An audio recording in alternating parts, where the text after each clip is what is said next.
controls the weather controls the world. How far have they come since? That will permit man to determine the world's cloud layer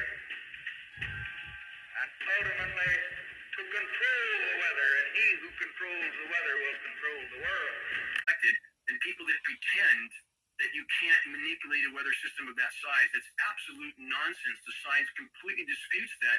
The U.S. military commenced its hurricane modification operations in 1947 with Project Cirrus.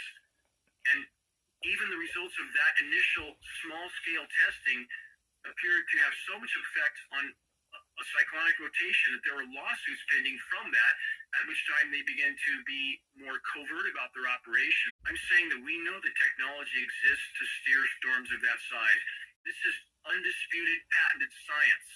So why would we think they're not using these type of operations? We have historical precedent. Project Popeye in Vietnam was so successful at controlling precipitation. This is a historical record that by 1976 they passed the INMOD treaties forbidding weather manipulation for wartime purposes, but not over a country's own population.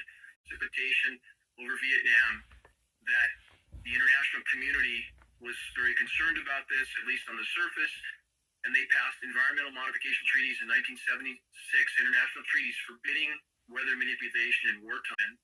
There's legislation pending in 36 states to ban geoengineering over their skies. Tennessee and Florida have already done so.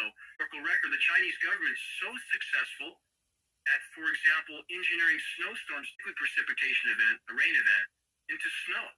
And these elements, if people understand they have a first aid kit that sits on their shelf at room temperature for 20 years, you mix the cold pack together, you have ice instantly.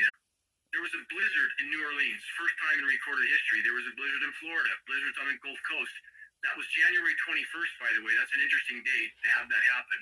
These are demonstrations of what climate engineering can do, and the Chinese government has long since openly stated they were engineering snowstorms. In that case, on that same day, while it was blizzarding in New Orleans, in the polar regions, Alaska, Greenland, Iceland, Siberia, it was above freezing and raining. Do you remember the deep freeze in Texas, below zero in Dallas? It was 33 degrees warmer at the North Pole. Think about that. And that's what we're not told. So when you have, let's look at the climate conferences. You know what those are? The international climate conferences that we have periodically. Those conferences are not to change business as usual. They are to force countries to actively or passively participate in climate engineering.